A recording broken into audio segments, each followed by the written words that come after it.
हे प्रभु, हे श्री राम, जो तुम्हारी मर्जी वही हमारी अर्जी, हमें कुछ नहीं।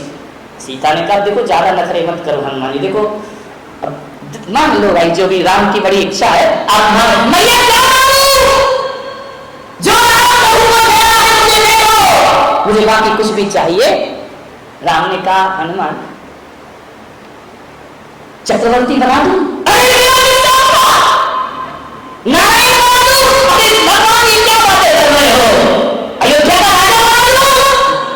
नहीं ये सब नहीं चाहिए। राम ने कहा हनुमान तू जो कहेगा वो मैं कर दूंगा। इंद्र का पद दे दूं, नारायण का पद दे दूं, चक्रवर्ती का पद दे दूं। हनुमान ने कहा ये पद नहीं चाहिए। ध्यान रखना, क्योंकि जहां पद होता है वहां मद होता है। ध्यान रखना, पद और मद दोनों सगे भाई हैं। ध्यान रखना, पद आएगा तो साथ में उसके मद भी आएगा। हनुमान ने कहा प्रभु मुझे भक्त रहने दो, मुझे अहंकार पैदा मत कराइए, ये पद वद मुझे नहीं चाहिए। राम ने कहा कि तेरे लिए एक क्या हजार। राम ने कहा पद दे दो, पद नहीं चाहिए, जितने भी पद है सब आपद है और कुछ नहीं। सब पद के साथ मद है। पद प्राप्त करने के बाद सेवा की नहीं जाती, सेवा करवाई जाती है। जब तक जैसे नेता की हालत है ना, जब तक चुनाव नहीं है मुंह में वोट देना, हाथ जोड़ेगा, पैर पड़ेगा, देखेगा, जो कहोगे वो देंगे, साड़ी बांटेगा, दारू बांटेगा, हर बांटेगा, तो तुम्हें पहचानने को भी तैयार नहीं होगा। ध्यान रखना, चुनाव के बाद नेता ऐसा गायब होता है, ऐसा गायब होता है, 5 साल बाद फिर अपने चरणों में आता है। ध्यान रखिए, बोले भगवान ऐसे पद मुझे नहीं चाहिए, और जितने भी पद हैं वो सब भूत हैं। अरे राम ने कहा कैसा भूत? अरे भूत है भगवान, जितने भी पद हैं सब भूत है, कोई इंसान नहीं है। दिल्ली में जाओ, कितने सारे भूत बैठे हैं, प्रणव मुखर्जी भूत हो गए, भूत। ध्यान रखें, 5 साल बाद हर पद क्या हो जाता है, भूत बना के छोड़ता है आदमी को। हर कोई लिखेगा भूत राष्ट्रपति, भूत प्रधानमंत्री, भूत मुख्यमंत्री, ये बंबई में, ये दिल्ली में, ये विधानसभा, लोकसभा में भूतों का डेरा है। कितने भूत बैठे, 5-5 भूतपूर्व प्रधानमंत्री बैठे इस देश में। ध्यान रखिए, राष्ट्रपति भूत में बैठे। ऐसा पद मत दो कि मैं भक्त से भूत बन जाऊं। ध्यान रखिए, ध्यान, जो जिंदा है वो जिंद है, जिंद भूत पलित, और जो उतर गए कुर्सी पे वो भूत है, मुझे भूत नहीं बनना है। अरे राम ने कहा भगवान तुम मानो भाई क्या चाहिए तुम्हें? बोले चलो अब इतना जिद कर रहे हो एक बात बता दो प्रभु। बोले बोलो हनुमान। बोले आपके सारे भक्तों में सबसे प्रिय भक्त कौन सा है, जो आपकी बहुत निकट हो, आपका सबसे प्रिय है? राम ने कहा हनुमान कैसी प्रश्न कर रहे हो, सारी दुनिया जानती है कि हनुमान जैसा प्रिय भक्त मुझे दुनिया में कोई दूसरा आज तक नहीं मिला। तुम सबसे प्रिय हो, तुमसे ज्यादा प्रिय कौन होगा मुझे? हनुमान ने कहा आपने कह दिया मैं सबसे प्रिय हूं, इसके आगे दुनिया की दौलत भी बेकार हुआ करती है। फिर भी आप यदि कह रहे हैं कि जमाने का न्याय बताओ भगवान, आप तो न्याय प्रिय हैं। राम ने कहा पूछो क्या न्याय? बोले जो प्रिय होता है उसे कम मिलता है, वो जो अति प्रिय होता है उसे ज्यादा मिलता है। सीता ने कहा क्यों हनुमान, अभी तो बड़े त्यागी बन रहे थे, अब लोग जग गया। बोले भगवान मैं मान ही रहा हूं तो ढंग से मानूंगा। हाँ बोले मान लो, तो बोले सबको एक पद दिए हैं, किष्किंधा का राजा, लंका का राजा, सबको एक पद, मैं सबसे प्रिय हूं। बोले आप तो मेरे बहुत प्रिय हो, तो मुझे 2 पद चाहिए। अरे बोले हनुमान तुम भी बलियों की सभा में पहुंच गए क्या? अभी तो कह रहे थे कुछ नहीं चाहिए, अब कह रहे डबल चाहिए। बोले एक से का, अच्छा प्रिय हो तो डबल चाहिए, प्रिय को तो डबल मिला था। अरे राम ने कहा हनुमान 100 पद ले लो, 1000 पद ले लो, 2 पद की क्या बात करते हो? हनुमान ने कहा नहीं प्रभु, मुझे दूसरों का भी ख्याल रखना है, सारे पद नहीं ले लूंगा तो हमारा मती वालों का क्या होगा, ये कहां जाके बेचारे, इनका भी ध्यान रखना है मुझे। तो जब सबको 1 पद दिया, मुझे 2 पद दो, बाकी जितने बचे वो सब हमारा मती की झोली है, मुझे नहीं चाहिए, लेकिन प्रिय हूं तो 2 पद से, 2 पद प्लीज, 2 पद दीजिए। राम ने कहा 2 पद क्या हनुमान, तुम्हारे जैसे भक्त को तो 100 पद ही न देने हो। ईमानदारी से दो पद चाहिए मुझे। राम ने कहा ले लो। अरे बस ये दो पद मुझे दे दीजिए और किसी पद की मुझे जरूरत है, बस ये दो पद चाहिए मुझे। सबको एक दो या हजार पद दो, मुझे केवल दो पद दे दीजिए। राम की आंखें छलछला गई। उन्होंने कहा हनुमान लाखों भक्त इस धरती पर होंगे लेकिन तेरे जैसा भक्त दुनिया में दिखाई नहीं दिया। नाराज संपदा कुछ नहीं चाहिए मुझे भगवान, तुम्हारे दोनों पद मुझे मिल जाएं, इससे बड़ी क्या दौलत होगी। राम ने कहा हनुमान तुमने क्या मांग लिया? बोले दो पद मांगे हैं, जा रहा है सीता ने इन दो पदों पे तो मेरा हक है। मैं अर्धांगिनी हूं श्री राम की, मैं राम के साथ रहती हूँ, मैं इन पदों का अनुसरण करती हूँ। जहां जहां प्रभु के पद जाते हैं वहां वहां मैं चला करती हूँ, इन पर तो मेरा अधिकार है। हनुमान ने कहा राम जी से कह दो वचन बदल जाए तो बदल जाए, दे दे सीता को पद, हमको क्या लेना देना है। अरे राम ने कहा हनुमान की धर्म, सीता ने कहा ये दो पद मेरे हैं मेरे, इनमें हनुमान तुम्हारा अधिकार नहीं। राम ने सीता का हाथ पकड़ा, बोले देवी भगवान के चरणों में पत्नी का नहीं भक्तों का अधिकार हुआ करता है।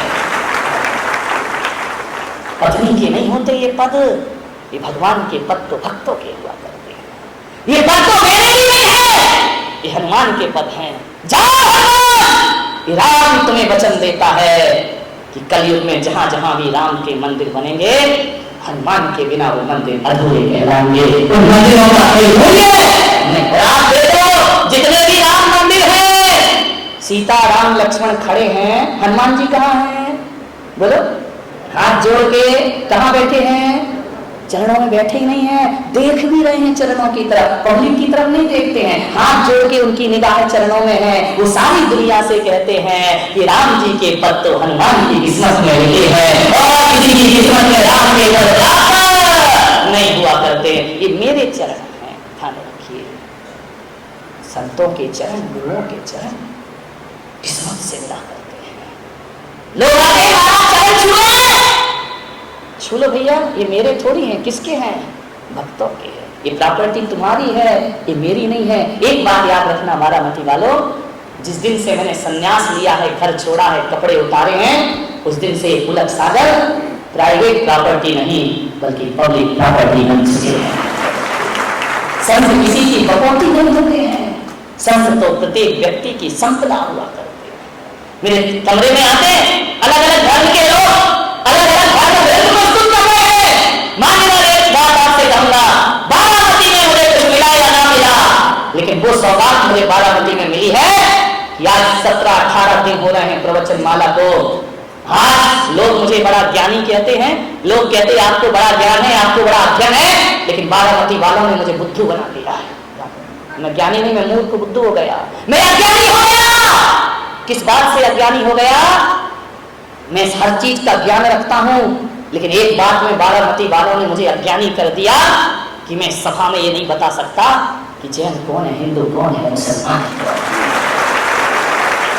कोई नहीं बता सकता मेरी कौन जैन है, कौन हिंदू है, कौन मुसलमान है, कौन सिख ईसाई है। बारामती वालों, मुझ ज्ञानी को तुमने बुद्धू बना दिया है। लेकिन ध्यान रखना, जो लोग अपने संतों को ऐसा बुद्धू बनाते हैं वो आगे जाकर बुद्ध बनकर के खड़े हो जाया। राम के चरण पकड़ लिए हनुमान ने, इससे बड़ी संपदा कोई और नहीं हो सकती है। ध्यान रखना, भगवान दुनिया में आएंगे, चले जाएंगे, वैकुंठ मोक्ष निर्माण। लेकिन एक बात याद रखना बारामती वालों, ईश्वर दुनिया से जा सकता है। राम आए चले गए, महावीर आए चले गए, बुद्ध आए चले गए, कृष्ण आए चले गए। ध्यान रखना, ये मैं भी आया हूं, चला जाऊंगा, लेकिन एक बात याद रखना, ये महापुरुष दुनिया से तो जा सकते हैं, मगर भक्तों के हृदय से कोई महापुरुष नहीं जा सकता। भक्तों के हृदय में सदा उनका वास रहता है। और जब भी कोई हनुमान सीना चीरता है तो सीताराम के दर्शन होते हैं। और कोई गाय तीले पर दूध गिराती है तो चादर को लाले करते हैं। भगवान पर भक्तों का अधिकार हुआ करता है। इतनी भक्ति अपने जीवन में छोटे बनने का प्रयास। एक आदमी आया, बोले महाराज आपके जैसा दिमाग यदि मुझे मिल जाए, आपके कमरे में आया, बोले आपके जैसा दिमाग मुझे मिल जाए तो मैं बेहतर इंसान बन जाऊंगा।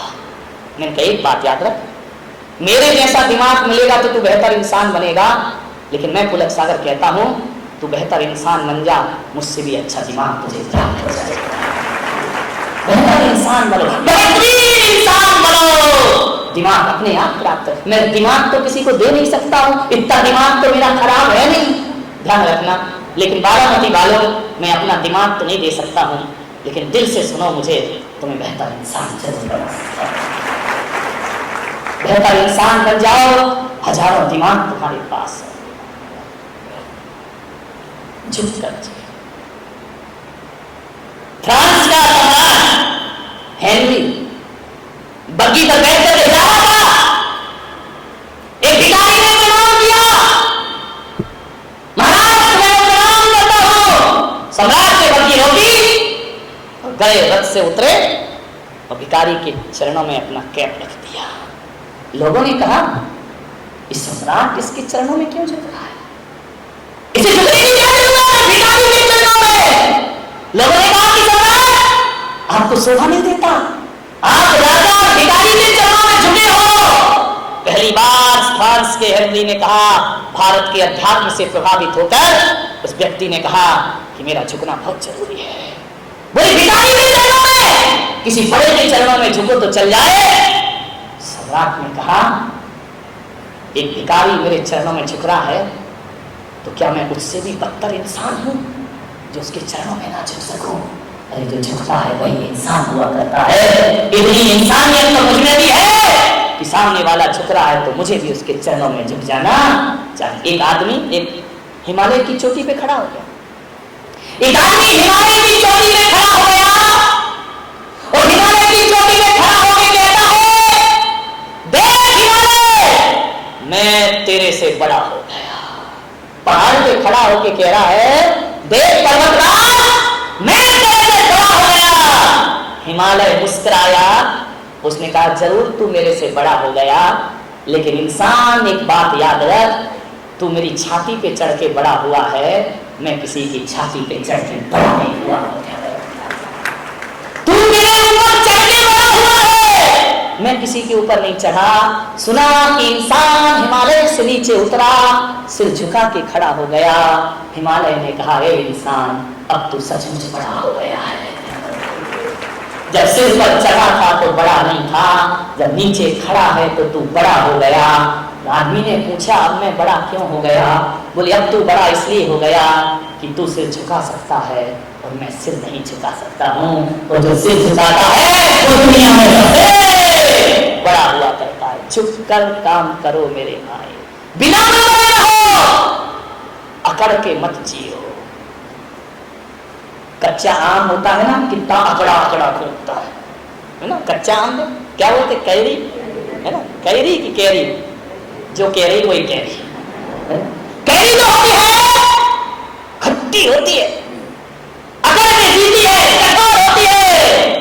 लेकिन जैसे जैसे कैरी को समझ में आता है कि अकड़ने में कोई फायदा नहीं मेरे भाई, वह धीरे धीरे मुलायम होने लगती है, पीली होने लगती है। जब तक अकड़ रही थी तब तक खट्टी थी, और जब मुलायम हो गई वही कैरी आम बनकर मीठा रस बन जाया करती है। जो झुकेगा वो मीठा रस बन जाएगा, मिठास पैदा हो जाएगी, जीवन में माधुर्य पैदा हो जाएगा। लोग कहते हैं जीवन में मिठास कैसे आए, मैं कहता हूँ छोटा बनना सीख जाओ, जीवन मीठा का मीठा हो जाएगा। इतना मीठा हो जाएगा कि दुश्मन भी तुमसे प्यार करने लगेगा।